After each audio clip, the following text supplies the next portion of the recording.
sea la gloria. Perdón, versículo 24. Amén. Versículo 24. Y leo la palabra, amados hermanos, a favor de ustedes, en el nombre del Padre, y del Hijo, y del Espíritu Santo. Amén. La Sagrada Escritura dice así, amados hermanos: hasta ahora nada habéis pedido en mi nombre. Pedid y recibiréis, para que vuestro gozo sea cumplido. Amén.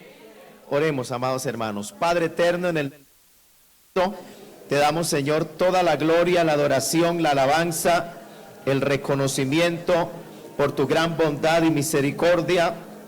Gracias por estos momentos en que tú nos permites reunirnos, congregarnos en este santo lugar de adoración. Gracias por tu pueblo aquí reunido. Gracias, Señor, por este privilegio. Ahora te pedimos que al estudiar, al escudriñar tu palabra, nos bendigas al meditar en esta palabra, nos hables, nos enseñes, nos edifiques, nos ministres, nos reveles tu palabra según la necesidad que hay en tu iglesia. Habla nuestras vidas, háblanos y enséñanos y dirígenos en esta palabra, en esta predicación.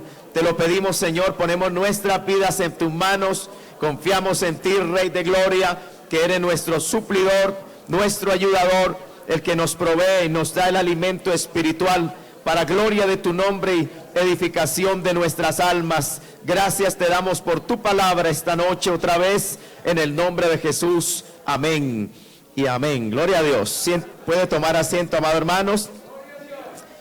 Gloria al Señor. Me imagino un poquito el agotamiento físico de nuestro querido pastor, que ha regresado desde el África, porque yo recuerdo, hermano, cuando el Señor nos permitía viajar desde Australia, a veces eran casi, en el trayecto más corto, eran casi 30 horas de viaje, en el trayecto más corto.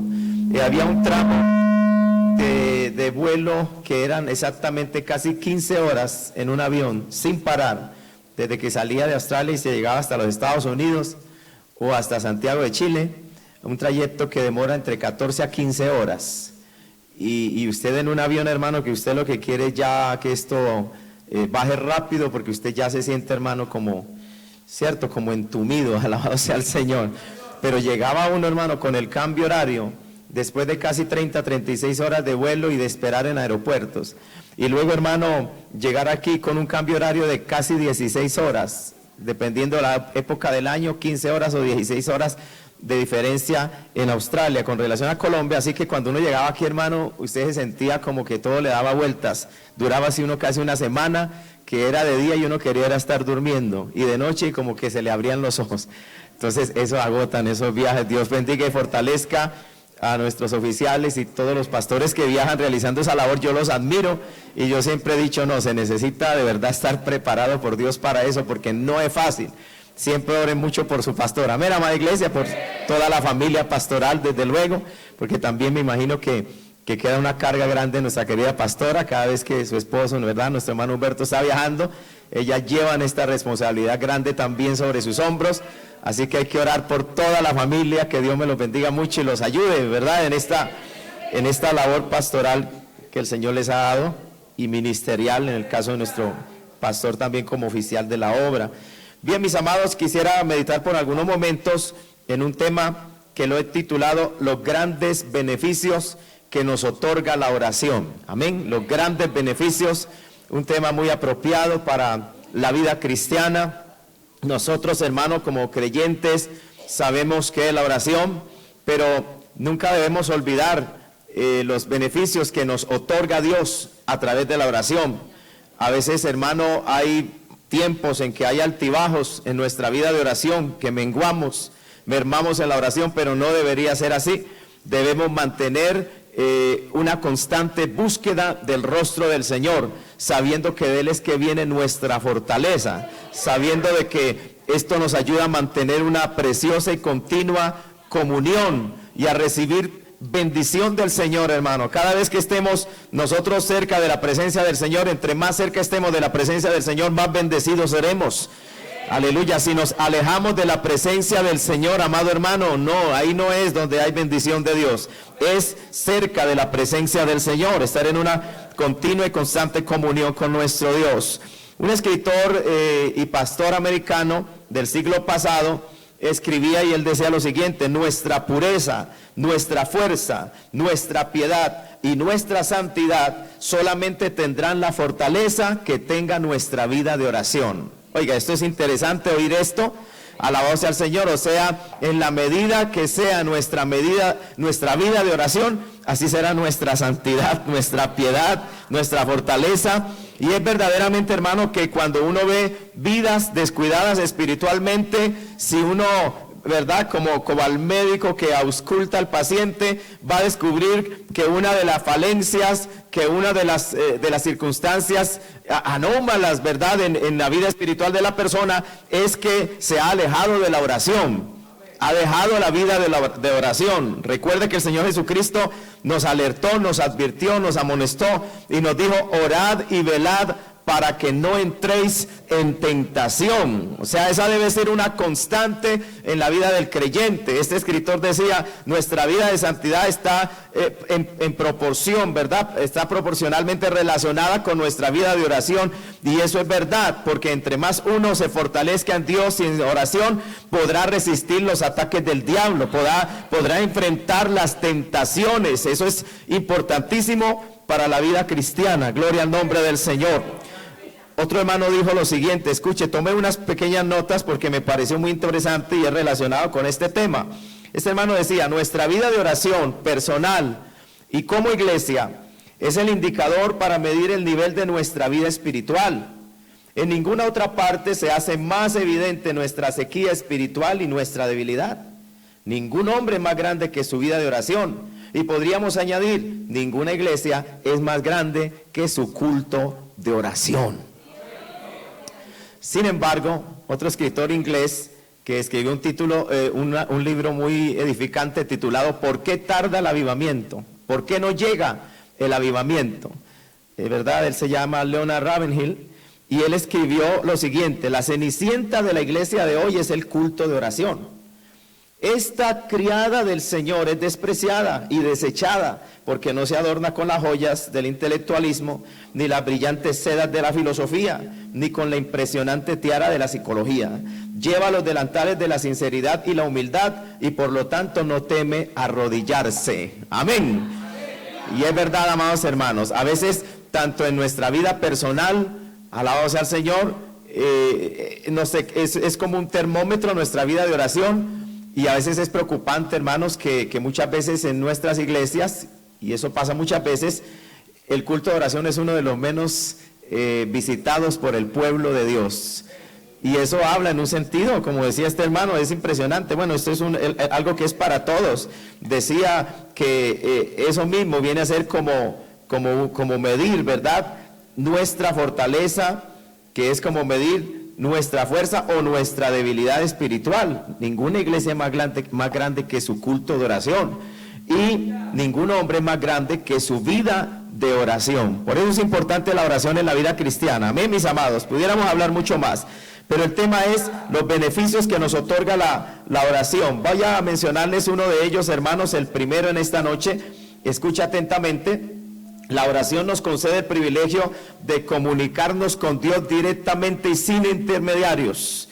Amén, es por medio de la oración que podemos entrar a la presencia de Dios directamente, ¿verdad? Y es un privilegio que deberíamos nosotros todos aprovechar. Hay que entender de qué se trata. Ustedes recordarán, hermanos, que en el Antiguo Testamento, cuando el Señor levantó a su pueblo, la nación de Israel, Él estableció unas normas por medio de las cuales el pueblo podría adorar al Señor, ¿verdad? Cuando el Señor descendió sobre el monte Sinaí y dio unas leyes a la nación, pero también le dio unos mandamientos en muchas áreas, ¿verdad?, relacionadas con la adoración a Dios y aún con la vida civil del pueblo. Le dio hasta leyes de higiene, le dio hasta leyes con relación a la dieta del pueblo, qué deberían comer y qué no deberían comer, siempre, hermano, tratando o el Señor queriendo enfocar en la nación lo que era la vida de santidad, pues el Dios que los había visitado era santo, es santo nuestro Dios. Amén, amada iglesia. Y como el Señor le dio algunas leyes para que ellos le adoraran en aquel desierto y pudieran acercarse y tener comunión con Dios. Es decir, Dios había descendido y ellos no podían en cualquier momento decir, ahora llego y entro a la presencia de Dios. No se puede. Y la razón por la que no se puede es que Dios es santo y nosotros no. Alabado sea el Señor. Nosotros somos pecadores. Alabado sea el nombre de Cristo. ¿Sí me entiende? Nuestra naturaleza humana, de nuestra humana condición, nosotros no somos como es el Señor. Entonces, hermano, el Señor en su misericordia les proveyó de algunos mandamientos para organizar, por decirlo así, lo que sería el culto a Dios, la adoración a Dios y la manera en que el pueblo se pudiera acercar al Señor. Le mandó a construir un tabernáculo, le mandó a construir todo un lugar donde el Señor, su presencia moraría en medio del pueblo. Pero luego instituyó un sacerdocio y los sacerdotes vendrían a ser como los intermediarios entre Dios y el pueblo y entre el pueblo y el Señor. Amén. Y también les instituyó sacrificios, o sea, ellos deberían ofrecer víctimas de animales cuando se presentaran delante de Dios. ¿Cuál era el propósito? Alabado sea el Señor. Bueno, el propósito principal era que el pueblo expiara sus pecados y de esa manera pudieran tener comunión con Dios. Note lo que está señalando el Señor. El pecador no se puede acercar a Dios. No se puede acercar a Dios. Necesita que sus pecados sean expiados. ¿Por qué no se puede acercar a Dios? Porque ese Dios que nos creó, que nos dio la vida, ese Dios es santo. Alabado sea el Señor. El cielo de Dios, el cielo donde Dios mora, donde está su trono, es santo. Y ningún ser humano puede llegar al cielo así porque sí nada más. O presentarse y decir, Señor, yo puedo entrar a tu cielo santo porque yo soy fulano de tal. No, eso no sirve para nada, ¿verdad? No sirve de qué raza, de qué nación, de qué pueblo, de qué condición social seamos. Eso no nos da entrada al reino de los cielos. Es más, las cosas que usted haga, que en su conciencia usted entiende que son buenas, eso no le da mérito, lo que llaman las buenas obras, no le da mérito para presentarse delante de Dios y decir, Señor, yo he sido tan bueno en la vida. Recuerde que el Señor Jesucristo en una oportunidad le dijo a un hombre, bueno, no hay ninguno, solo Dios. Pero así somos los seres humanos. Pensamos que porque hicimos el bien de alguna u otra manera, lo cual no es malo, desde luego, eso es bueno, pero no es eso lo que nos da entrada al cielo. Necesitamos un sacrificio expiatorio. Necesitamos un sacrificio que haga expiación por nuestros pecados, para que nuestros pecados sean perdonados. Entonces en el Antiguo Testamento, hermano, el Señor les instituyó el sistema de sacrificios y ellos presentaban a veces becerros, a veces machos cabríos, a veces corderos. Y el pecador lo que hacía era, o el adorador, el hombre y la mujer que se quería acercar a Dios, llegaba hasta el tabernáculo de Dios, ¿verdad? Llegaba por la puerta de entrada que era el atrio, la parte más externa, gloria al nombre del Señor, y allí luego encontraba a los sacerdotes que ministraban a favor del pueblo y estaba aquel altar de bronce donde se sacrificaban las víctimas que eran ofrecidas delante de Dios en expiación por los pecados, ¿verdad? Estaba la ofrenda por la culpa, estaba la ofrenda por el pecado, también estaba el holocausto que era más bien una ofrenda como de consagración a Dios, pero que siempre estaba el elemento de que hay una barrera en nosotros que nos aleja de Dios y tiene que ser removida primero para que podamos entrar y adorar a Dios. Alabado sea el Señor. Entonces, hermano, resulta que sí, ellos ofrecían ese becerro. Una de las características era de que cuando se ofrecía a la víctima, el adorador ponía sus manos sobre la víctima y eso era un acto simbólico, simbolizando que la culpa y el pecado del adorador era transferido a la víctima, al animal, y luego ese animal era degollado, era sacrificado. ¿Por qué? Porque la paga del pecado es muerte. O sea, nuestros pecados demandan ¿qué? Muerte.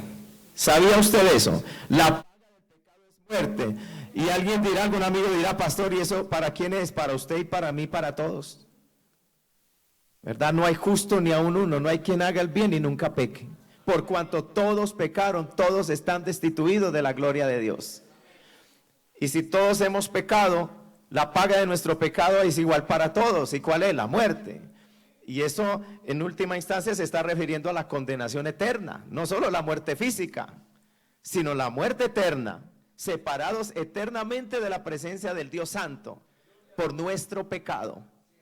Entonces, hermano, nadie puede remover su pecado por sí mismo. El Señor a través del profeta le habló a la nación y le dijo: aunque te lavares con lejía y amontones jabón sobre tu cabeza, la mancha de tu pecado permanecerá en ti. Eso está mostrando las diferentes formas, métodos humanos de tratar de limpiar su culpa y de remover el pecado. No lo puede hacer. El único que tiene el remedio, el que tiene la solución, en otras palabras, la solución no es humana, tiene que ser ajena a nosotros, tiene que ser algo fuera de nosotros. Es divina la solución. Es Dios. Es Dios el que le dice al ser humano cómo puede ser perdonado sus pecados y limpio de sus pecados. No es usted ni soy yo. Las religiones es un esfuerzo humano, ¿verdad? Y nace en el corazón del ser humano, no en el corazón de Dios. Y las religiones no nos pueden librar de nuestros pecados, expiar nuestros pecados. Tenemos que ir a la revelación de Dios y mirar a través de la revelación divina y saber cómo es que podemos ser perdonados. En el Antiguo Testamento el Señor pondrá sus manos para transferir la culpa, un acto simbólico y de fe, por supuesto. Y por supuesto el adorador tendría que venir con una actitud de arrepentimiento, de contrición, sintiendo su culpa, anhelando el perdón divino y creyendo en lo que Dios les había provisto en esa época, que era expiar sus pecados por medio de la ofrenda de una víctima. Y eso de que mis pecados eran puestos sobre el animal es un sustituto. Él está tomando mi lugar y luego el animal muere. El que tenía que morir era yo, porque yo pequé, pero el animal era la víctima sustituta que la gracia de Dios proporcionaba al pueblo para que no fuera muerto por su pecado, sino que alguien tomara su lugar llevando su culpa, y el Señor aceptaba esa ofrenda y perdonaba al adorador. A su nombre sea la gloria.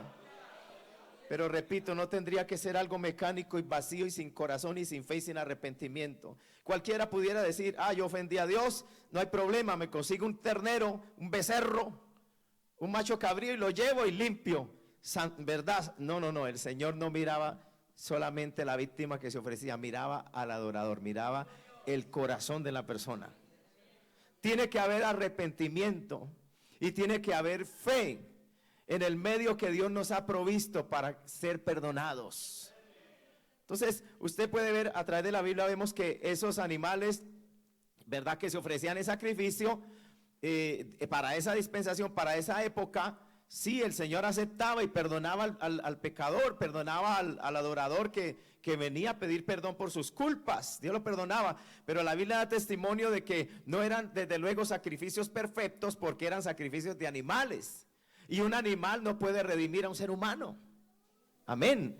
Gloria al nombre del Señor. Eran sacrificios temporales. Eso era sencillamente una sombra, dice la Escritura, y eran como una profecía que apuntaba hacia un día en el cual el Señor proveería el sacrificio perfecto por el perdón de nuestros pecados. Alabado sea el Señor. O sea, el cumplimiento de lo que nos representan todos esos sacrificios vino a tener su cabal cumplimiento y perfección fue en el sacrificio de Cristo en la cruz del Calvario. Por eso usted ve que cuando el Señor Jesucristo inicia su ministerio, una de las cosas que declara Juan el Bautista cuando lo ve aparecer cerca del río Jordán, este hombre alza su voz y dice: he aquí el Cordero de Dios que quita el pecado del mundo. Alabado sea el Señor. Y los judíos entendían ese lenguaje porque ellos conocían el lenguaje de los sacrificios para la expiación de los pecados. ¿Por qué estoy hablando de todo esto, amado hermano? Era la forma en que ellos podían acercarse a adorar a Dios, a la presencia de Dios, ¿verdad? Ser perdonados y entrar en una comunión gozosa con el Señor, pero siempre había una limitante. Siempre había una tremenda barrera.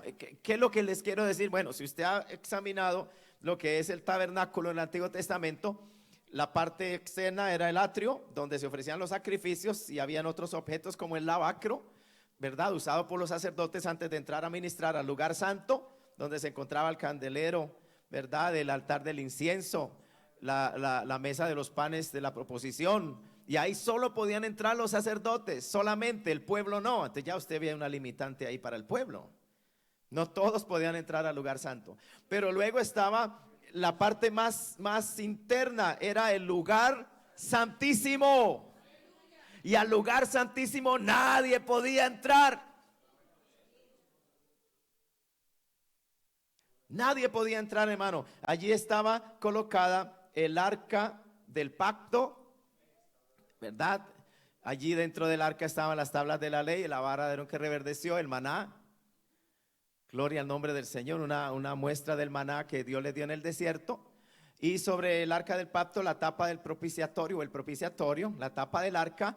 Y sobre la tapa del arca aparecían dos ángeles, uno frente a otro, y observando así hacia la tapa del arca, el propiciatorio. Entonces tenía una cortina densa, muy gruesa, sin abertura, indicando que el acceso a ese lugar prohibido, alabado sea el Señor. Pero Dios había permitido, Dios había provisto dentro del sistema de la institución de los sacrificios y del culto a Dios, que una vez al año el sumo sacerdote, no era cualquier sacerdote, era el sumo sacerdote, solo uno de ellos, el sumo sacerdote, podía entrar.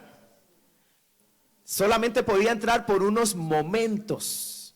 No había una silla allá adentro para decir, él va a entrar y se va a sentar. No, tenía que ser por unos momentos. Pero para poder entrar a ese lugar, ahora el Señor permitía que se hiciera una vez al año, era un día de ayuno. Y la nación venía a presentarse porque ese día serían expiados los pecados de toda la nación. Una vez al año, imagínense cuántos pecados se acumularían en un año. La nación esperaba ese momento. Imagínense lo que significaba para el sumo sacerdote saber que iba a entrar a un lugar donde podía hasta morir. O sea, yo no creo que entraba, como dice Hebreos, confiadamente, entraba con mucho temor y temblor. Con mucho temor y temblor. Entonces, él tenía que tener una preparación anterior, ¿verdad? Algunos libros históricos que escriben, ¿verdad?, cómo era la costumbre judía, dicen que hasta ayunaban y a veces ni dormían y duraban días preparándose para entrar al lugar santísimo. Tenía que ser agradable a Dios o moría. Entonces, cuando usted observa el rito del día de la expiación, usted encuentra que primero él tenía que hacer expiación por su propio pecado.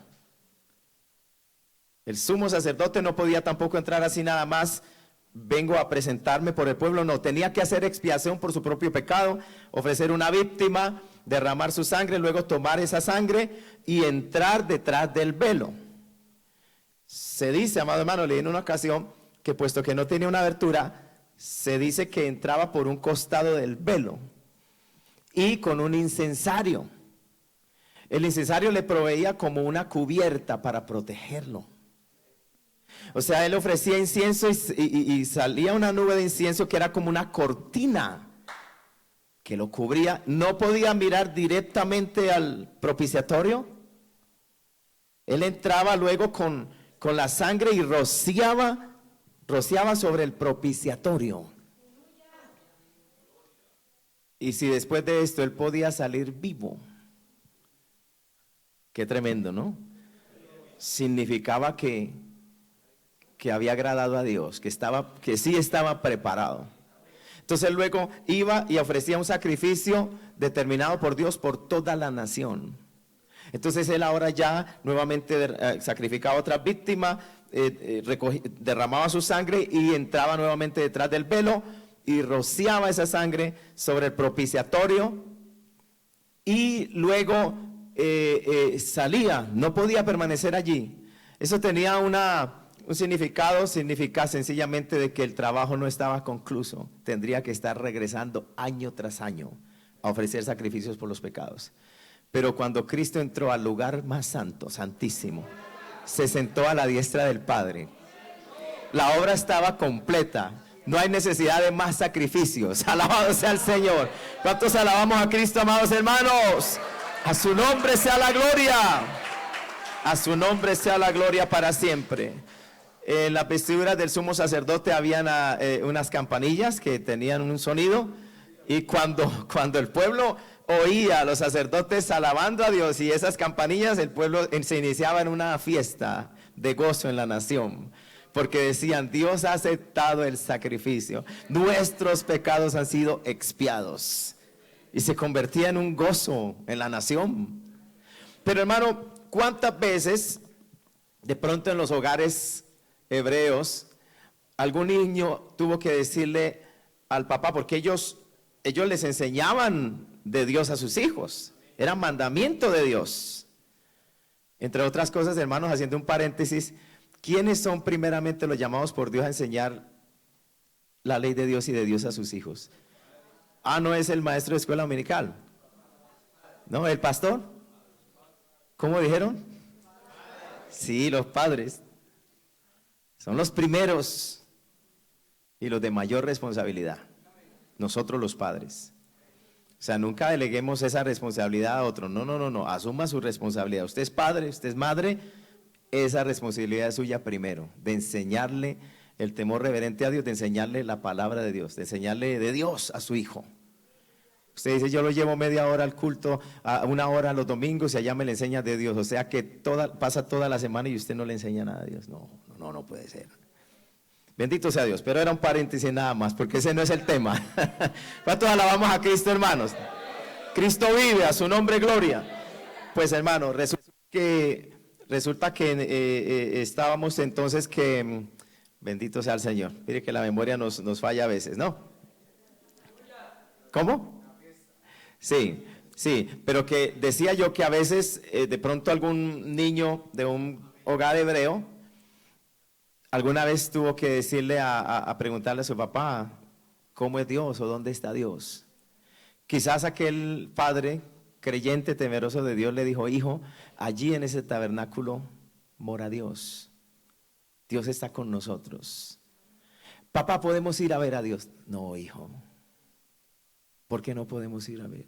No es permitido para nosotros ir a ver al Señor.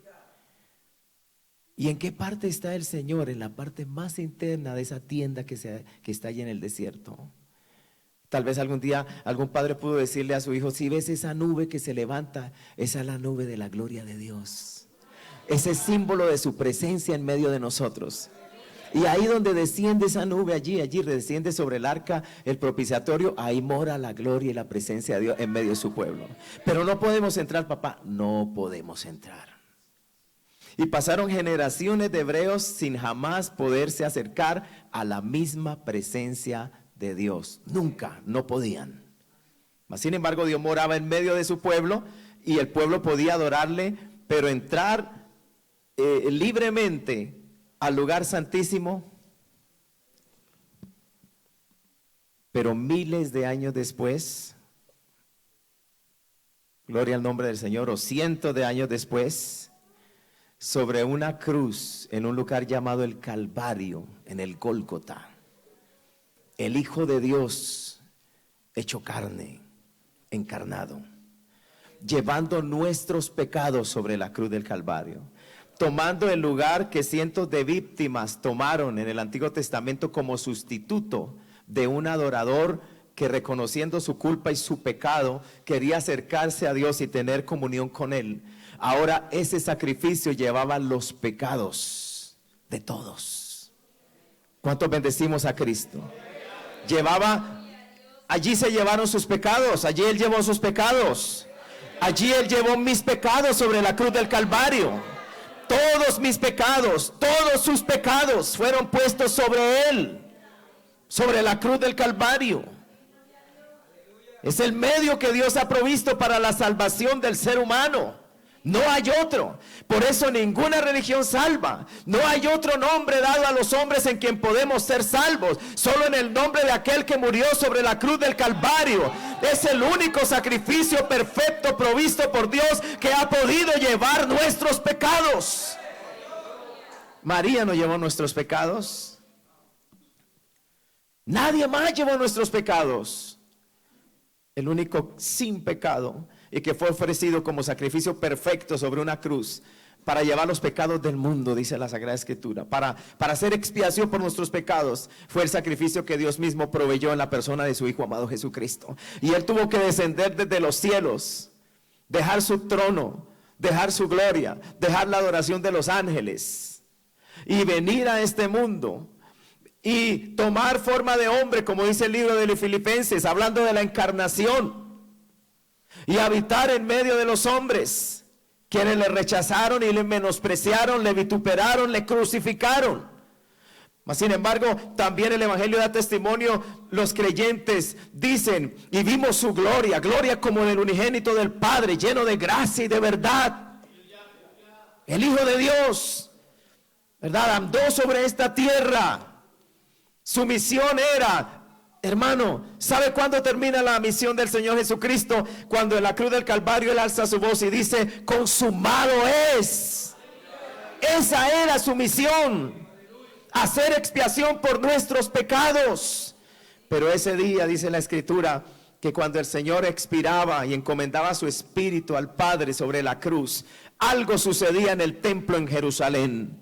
En ese mismo momento en que el Señor expiaba nuestros pecados y su sacrificio era aceptado por Dios Padre, alabado sea el Señor, algo sucedía en el templo en Jerusalén, y era que el velo, aquel velo impasable, impenetrable, aquel velo que nos señalaba, tú no puedes entrar a este lugar, tú estás alejado de la presencia de Dios. En ese mismo momento que el Señor llevaba nuestros pecados sobre la cruz y eran expiados, ese velo se rasgaba de arriba abajo, y el camino, el acceso a la presencia de Dios quedaba abierto. Alabado sea el nombre del Señor, a su nombre gloria, a su nombre gloria. Hermanos, ¿y qué tiene que ver esto con la oración? Hermano, ¿por qué no orar? Si orar significa, entre otras cosas, es una muestra de que tenemos acceso a la presencia de Dios. ¿A usted no le gusta tener acceso a la presencia de Dios?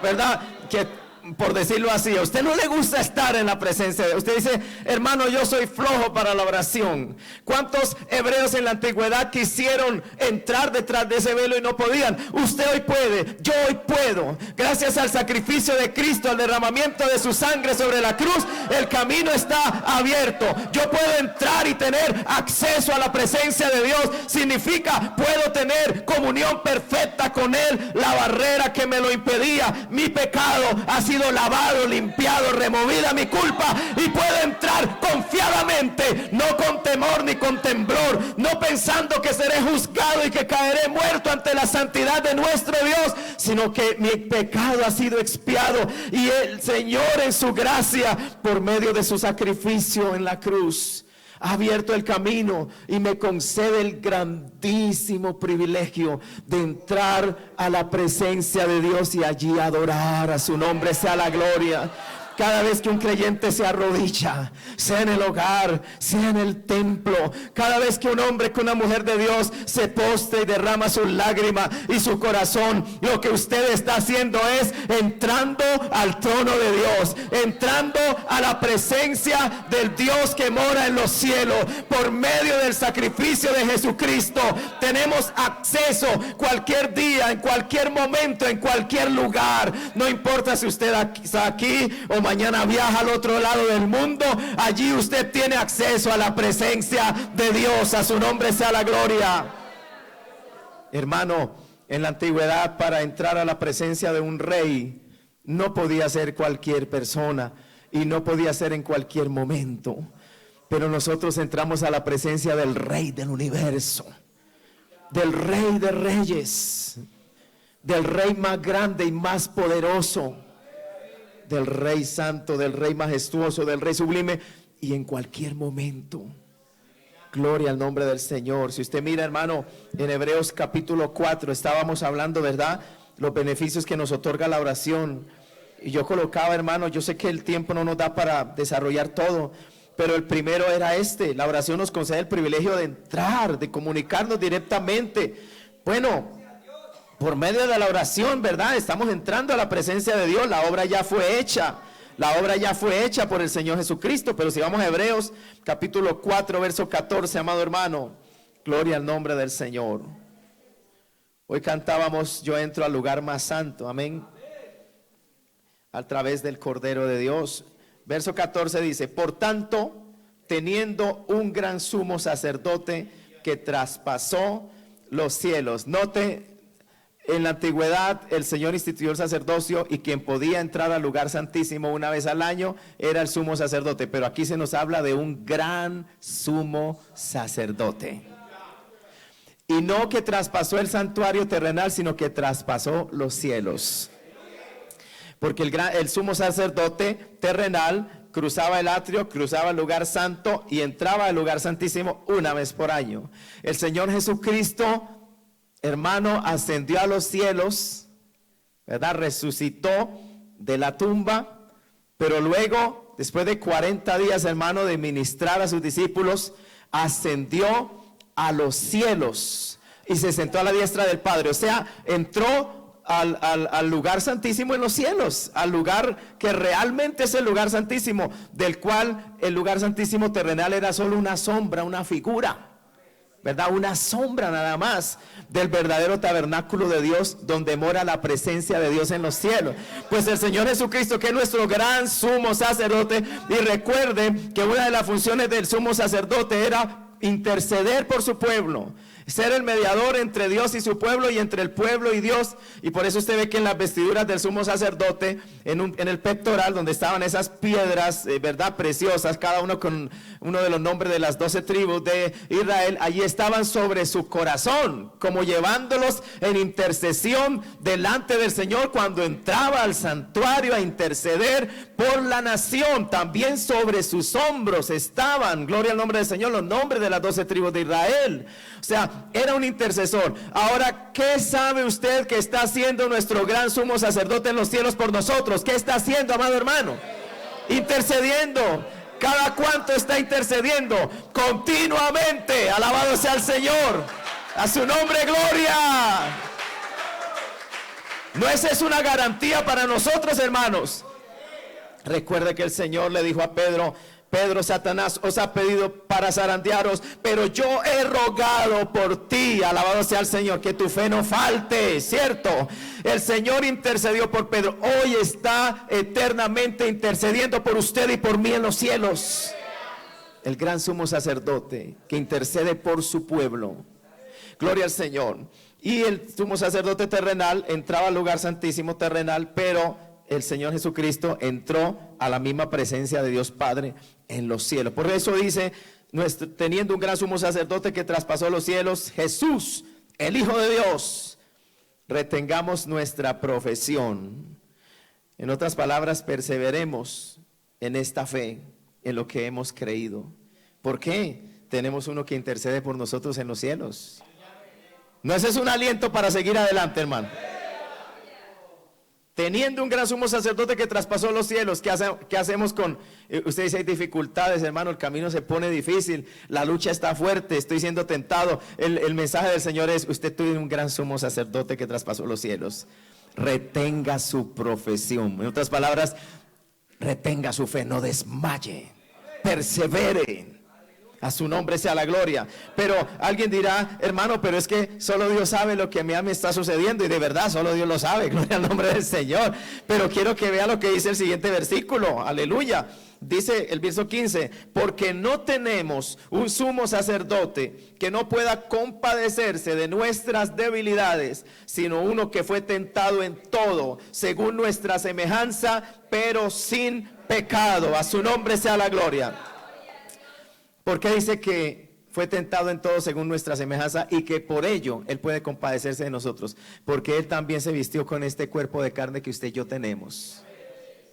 O sea, usted dice, hermano, he tenido que aguantar debilidad, escasez, lucha, tentación. El Señor Jesucristo dice que fue tentado también en todo, pero sin pecado. Sin pecado. La diferencia en Él es que Él es sin pecado. Pero lo que está dando a entender el escritor sagrado es que sí Él puede compadecerse y entender nuestra circunstancia de debilidad aquí en la tierra, porque Él se vistió con nuestra humanidad un día. Por lo tanto, Él puede compadecerse de usted y de mí cuando esté enfrentando tentación, debilidad, hambre, escasez, persecución. El Señor puede compadecerse. Ahí sí tenemos entonces a uno que realmente nos puede entender y sabe por lo que yo estoy pasando. A su nombre sea la gloria. La Biblia dice que por cuanto fue tentado en todo es poderoso para socorrer a los que son ¿qué? Tentados. Entonces, hermano, tenemos a un gran sumo sacerdote que también se vistió con nuestra humanidad, que puede entender nuestra debilidad, nuestras luchas, nuestros conflictos, cuando enfrentamos tentación, cuando enfrentamos persecución, cuando enfrentamos ataques del diablo.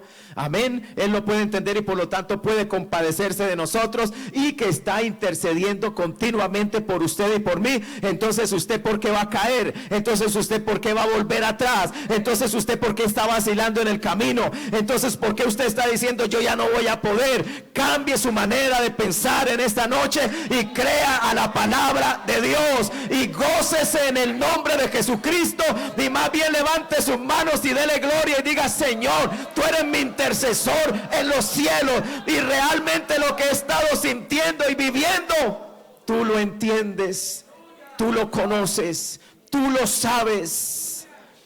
Hermano, en vez de caer, en vez de irse al mundo y al pecado, póstrese, entre al lugar santísimo, humíllese y dígale: Señor, tú conoces mi debilidad y mi lucha y mi tentación, pero tú eres un sumo sacerdote, un gran sumo sacerdote compasivo. Ayúdame, ten misericordia de mí, no me dejes pecar, no me dejes caer. De ti viene mi fortaleza. Mire, hermano, lo que concluye el versículo siguiente: acerquémonos pues confiadamente al trono de la gracia para alcanzar misericordia y hallar gracia para el oportuno socorro.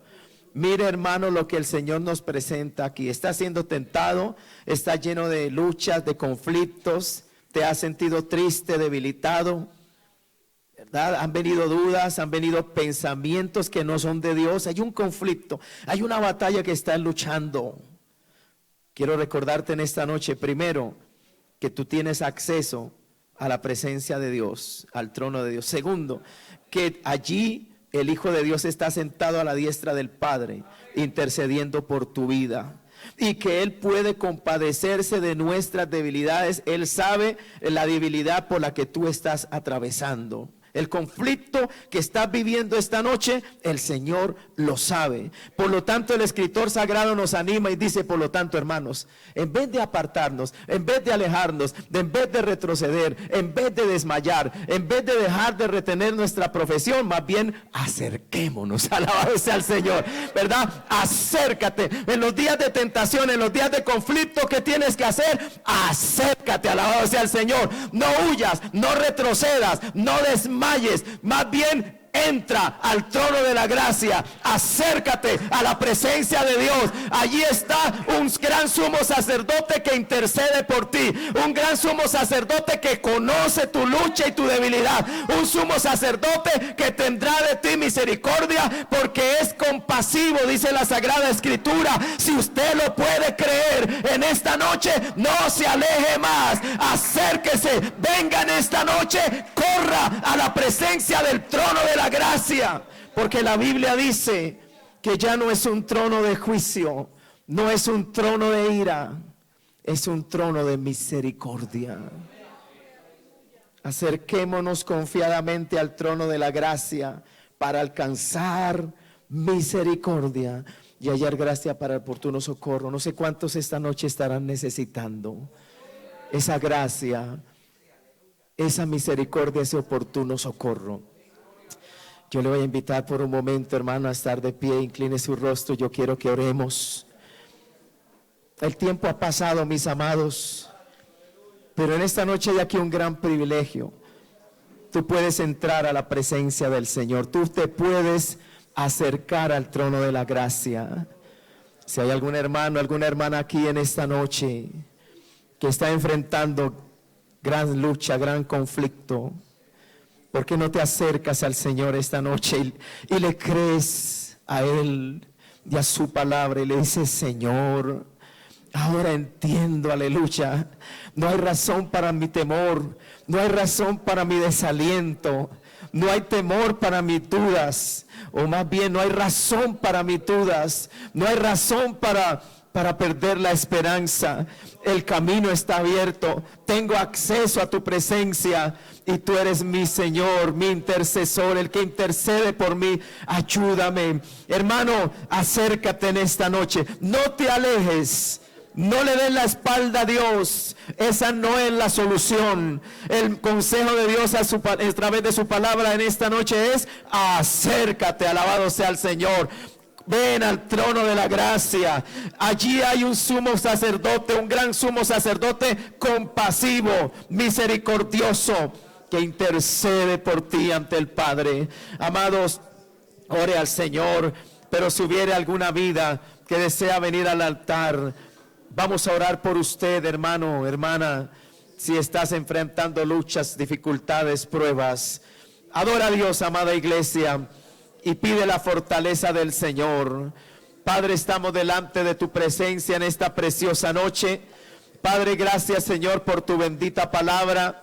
Tú eres el Dios que nos sostiene, el Dios que nos levanta, el Dios que nos ayuda, el Dios que nos fortalece en medio de nuestra debilidad, enfrentando tentaciones, enfrentando momentos difíciles, momentos a veces de desaliento, momentos de confusión, momentos de duda. A veces cuando nos sentimos flaquear, desmayar, decaer en este santo camino, qué glorioso es saber, Señor, que el acceso a tu presencia está abierto. Y que aún en nuestra humana debilidad y angustia podemos correr y entrar al trono de la gracia. Y tú nos prometes misericordia, tú nos prometes el oportuno socorro, tú nos prometes gracia, fortaleza. Por eso en esta noche mira a tu pueblo que corre a ti. Mira este grupo de hermanos y hermanas que se acercan a tu altar, a tu trono, que entran a tu presencia en oración, que se humillan delante de ti, que te ruegan, te imploran, oh Jehová, la gracia, la fortaleza que solamente viene de ti. Bendice este pueblo, oh Dios, bendice esta iglesia, bendice a estos hermanos y hermanas que ahora vienen a tu presencia. Levántales, anímales, fortaléceles, renueva su fe, renueva sus fuerzas. Señor, que intercedes por nosotros desde los cielos, sentado a la diestra de la majestad en las alturas. En esta noche ayúdanos, en esta noche ten misericordia de nosotros, en esta noche sosténnos, oh Jehová, no nos dejes caer, ayúdanos, creemos en ti, tú eres nuestro Dios. Nuestros pecados han sido expiados por este divino y Señor y Salvador, por tu Hijo amado. Y hoy estamos en tu casa, en tu presencia, en tu trono, deleitándonos en tu misericordia, recibiendo de ti la gracia, recibiendo de ti la fortaleza. Hermano, ore al Señor, levante sus manos y dígale: Dios, ayúdame, Dios, sosténme, Dios, fortaléceme. Ore a Dios. Padre, mira esta vida que se acerca a ti en esta noche, recíbela, ten misericordia de ella, obra en ella, ayúdala, Señor. Mira la necesidad que hay en su alma, ministrale, oh Dios, con tu amor, con tu salvación, con tu divino Espíritu. Oh Espíritu Santo, en esta noche ministra esta vida que se acerca a ti, tócala ahora, tócala hoy, imparte, Señor, la gracia, la fortaleza, la misericordia sobre su alma, sobre su vida, en el nombre de Jesús. Ministra, Señor, ministra, bendice este varón, este joven, ayúdalo, Señor. Tú sabes la razón por la cual él se acerca a este altar. Tócalo ahora, Espíritu Santo, llénalo de tu gracia, ministrale hoy, Santo de Israel. Él se acerca al trono de la gracia, al trono de misericordia, para alcanzar oportuno socorro. Bendícele, Señor, llénale de tu gracia y fortalece esta noche en el nombre de Jesús. Ministra, Señor, ministra a este varón que se acerca a ti, Padre amado, la necesidad que hay en su alma. Tócalo ahora, Espíritu Santo, obra en esta vida que se acerca a ti. Tú que conoces la necesidad que hay en su alma, ten misericordia de él y ministra su vida esta noche en este altar. Tócalo ahora, Dios mío, con tu misericordia, con tu salvación, con tu poder, en el nombre de Jesús. Oh, bendito sea el Señor. Adora a Dios, mi amado. Gloria al Señor, que Dios bendiga. Alabado sea el Señor. Padre, bendice a este joven también. Tócalo. Él ora en tu presencia. Ayúdalo. Ministrale. Toca su vida ahora. Obra en él, Espíritu de gracia. Tócalo con tu gran poder, Señor Jesús. Ministrale ahora. Ministrale hoy, Espíritu Santo. Te lo pido en el nombre de Jesús. Que sea fortalecido en tu nombre. En el nombre santo de Jesús, ministrale en esta noche, según la necesidad que hay en su vida. Toca a este varón también, Señor. Te pido por él, visítale, tócale, ministrale. En este altar él se acerca a ti. Obra en él, según la necesidad que hay en su alma. Tócalo con tu gran poder. En el santo nombre de Jesús, ministrale para gloria de tu nombre. Oh, amado, adora al Señor, alabado sea Cristo. Dale la gloria al Señor. Dale la gloria a Dios. Bendito sea el Señor, hermano.